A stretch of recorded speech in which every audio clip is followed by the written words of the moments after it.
عليكم ورحمة الله وبركاته. يكتب من هذا الإخواني parliament. Jogo do model with Prativate Hindustan 7 Poli visit. He visit Kasako Kelachi Rakat Rashe. Success is the visit Bagini.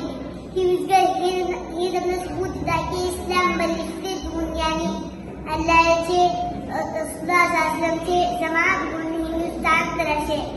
المسجد الذي ترونه أمامكم هو أقدم مسجد في البلاد الهندية ومن أقدم المساجد في العالم الإسلامي. وهذا المسجد يقع في مدينة كاسرقود بولاية كيرالا الهند. بني في السنة 7 هجرية. وهذا المسجد يدل على أن الإسلام موجود في الهند منذ عهد الرسول صلى الله عليه وسلم. جو ماڈل لگ رہے ہیں ہندوستان کی سب سے پرانی مسجد ہے جو کاشرگوڑ کیرلا کا علاقہ میں جو 7 ہجری میں اس کی تعمیر بتائی جاتی ہے. یہ مسجد اس بات کا ثبوت ہے کہ اسلام میں آئے شروع زمانے سے یعنی آپ صلی اللہ علیہ وسلم کے دور سے ہندوستان میں موجود ہے. The mosque which you are watching is the Chiraman Juma Masjid located in Kerala, India. Chiraman Juma Masjid is one of the oldest mosques in India.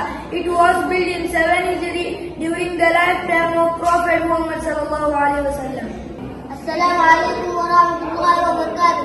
یہ ماڈل جو آپ دیکھ رہے ہیں یہ تاج محل دنیا کے 7 عجائبات میں سے ایک عجوبہ ہے. اسے مغل بادشاہ شاہجہاں نے 1632 میں بنوایا تھا. یہاں دنیا بھر سے ہزاروں سیاح آتے ہیں اور اس کی خوبصورتی اور دلکشی سے دم لے جاتے ہیں. یہ مسلمانوں کی فن تعمیر کی ایک اہم مثال ہے. شیر شاہ سوری جو ہندوستان کا عظیم بادشاہ ہے. اس کے کارناموں میں سے ایک اہم کارنامہ شاہراہ اعظم کی تعمیر ہے جس کی وسعت افغانستان، پاکستان اور ہندوستان سے بنگلہ دیش سے پھیلی ہوئی ہے. یہ منظر کسی شہرہ کا ایک تخیلاتی نمونہ پیش کرتا ہے. شاہراہ اعظم پر جگہ جگہ مساجد اور سراہ تعمیر کروائی جہاں مسافروں اور قافلوں کے ٹھہرنے کا انتظام، پانی کے کنویں، رہزنوں کے بچاؤ کے لیے حفاظتی دستہ ہمیشہ موجود رہتا تھا.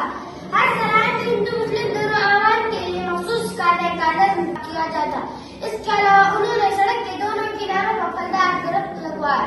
یہ اس بات کا ثبوت ہے کہ مسلمان بادشاہ اپنے دور حکومت میں ملک کی فلاح و بہبود کے لیے نہایت کوشاں تھے.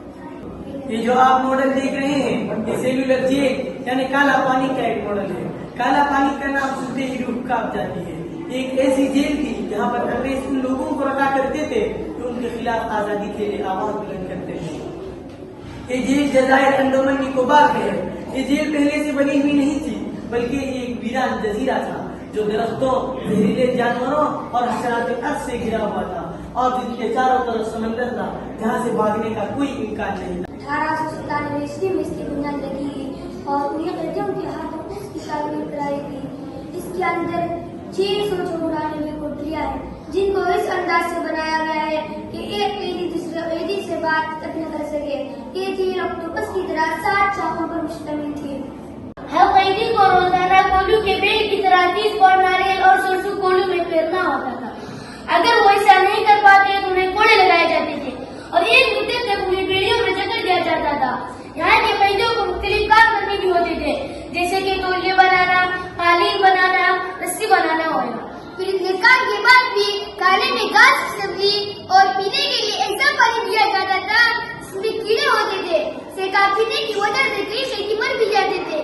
جیل سے بھاگنا بھی ناممکن تھا کیونکہ چاروں طرف کانٹے مارتا ہوا سمندر سے پار کرنا موت کو دعوت دینا تھا. اس کے باوجود ایک مرتبہ 200 قیدیوں نے بھاگنے کی کوشش کی مگر ناکام ہوئے اور ان میں سے 87 قیدی کو اسے پھانسی دی گئی. 1857 کی جنگ آزادی انگریزوں کے خلاف ایک اہم جدوجہد تھی. اس میں علماء نے قائدانہ کردار ادا کیا تھا. اس کے نتیجے میں انگریز حکومت نے علماء کرام پر نہایت ظلم کیا اور دہلی کے چاندنی چوک سے پشاور تک کوئی ایسا درخت نہیں چھوڑا جس پر علماء کو پھانسی نہ دی گئی ہو تاکہ عوام کی قیادت کمزور کی جائے اور تحریک آزادی کو ختم کیا جا سکے.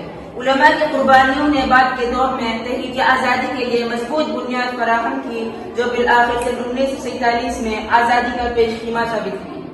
اس ملک کی آزادی کے